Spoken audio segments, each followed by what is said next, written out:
سورہ بقرہ آیت نمبر 54۔ اعوذ باللہ من الشیطان الرجیم، بسم اللہ الرحمن الرحیم۔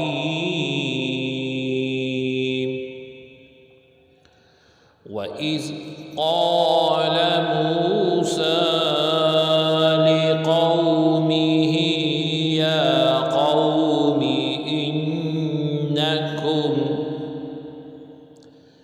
إنكم ظلمتم أنفسكم باتخاذكم العجل فتوبوا إلى بارئكم فاقتلوا أنفسكم ذلكم خير لكم عند بارئكم فتاب عليكم إنه هو التواب الرحيم۔ لفظ ترجمہ ہے واہ اور ایس جب۔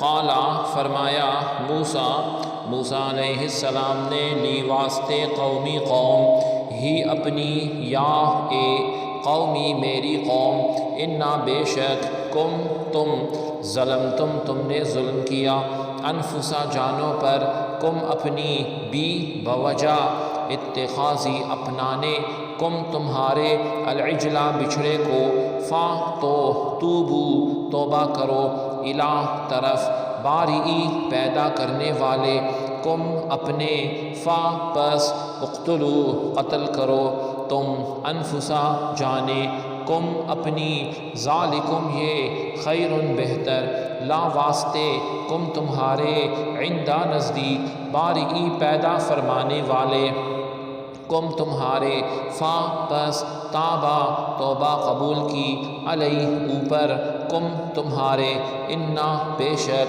ہوا وہ التواب بہت توبہ قبول کرنے والا الرحیم مہربان ہے۔ با محاورہ ترجمہ ہے اور جب موسیٰ علیہ السلام نے اپنی قوم سے کہا اے میری قوم بے شک تم نے بچھڑے کو اپنا معبود بنا کر اپنی جانوں پر بڑا ظلم کیا ہے تو اب اپنے پیدا فرمانے والے حقیقی رب کے حضور توبہ کرو پس آپس میں ایک دوسرے کو قتل کر ڈالو اس طرح کہ جنہوں نے بچھڑے کی پرستش نہیں کی اور اپنے دین پر قائم رہے ہیں وہ بچھڑے کی پرستش کر کے دین سے پھر جانے والوں کو سزا کے طور پر قتل کر دیں یہی عمل تمہارے لیے تمہارے خالق کے نزدیک بہتر توبہ ہے پھر اس نے تمہاری توبہ قبول فرما لی بے شک وہ بڑا ہی توبہ قبول کرنے والا مہربان ہے۔ آیت کی تفسیر میں فرمایا گیا فَاقْتُلُوا أَنفُسَكُمْ کہ تم اپنے لوگوں کو قتل کرو۔ بنی اسرائیل کو بچھڑا پوجنے کے گناہ سے یوں معافی ملی کہ حضرت موسیٰ علیہ السلام نے قوم سے کہا تمہاری توبہ کی صورت یہ ہے کہ جنہوں نے بچھڑے کی پوجا نہیں کی ہے وہ عبادت کرنے والوں یعنی جو بچھڑے کو معبود بنایا تھا ان کو قتل کریں گے اور مجرم راضی خوشی سکون کے ساتھ قتل ہو جائیں۔ وہ لوگ اس پر راضی ہو گئے اور صبح سے شام تک ایک روایت کے مطابق تفسیر عزیزی 70,000 قتل ہو گئے۔ تب حضرت موسیٰ علیہ السلام اور حضرت ہارون علیہ السلام نے گڑ گڑاتے ہوئے بارگاہ حق میں ان کی معافی کی التجا کی۔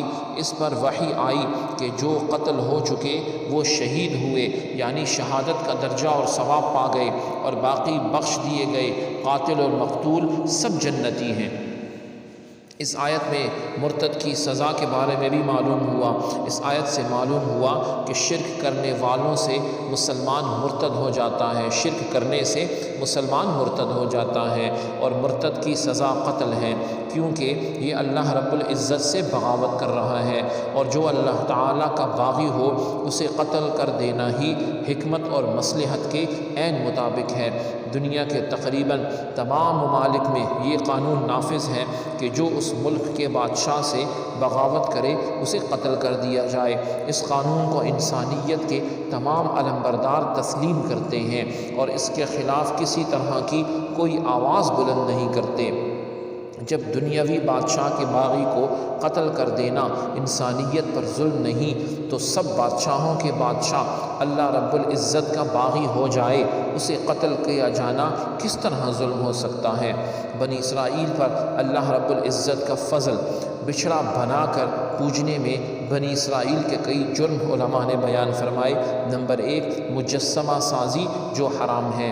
نمبر 2 حضرت ہارون علیہ السلام جو موسیٰ علیہ السلام کے بڑے بھائی تھے ان کی نافرمانی، اور تیسرا گناہ ان کا کہ بچھڑے کی پوجا کر کے مشرک ہو گئے۔ یہ ظلم آل فرعون کے مظالم سے بھی زیادہ شدید ہیں، کیونکہ یہ افعال ان سے بعد ایمان سرزد ہوئے، اس وجہ سے وہ مستحق تو اس کے تھے کہ عذاب الہی انہیں مہلت نہ دے اور فی الفور ہلاک کر کے کفر پر ان کا خاتمہ کر دے، لیکن حضرت ہارون اور حضرت موسیٰ علیہ السلام کے طفیل انہیں توبہ کا موقع دیا گیا۔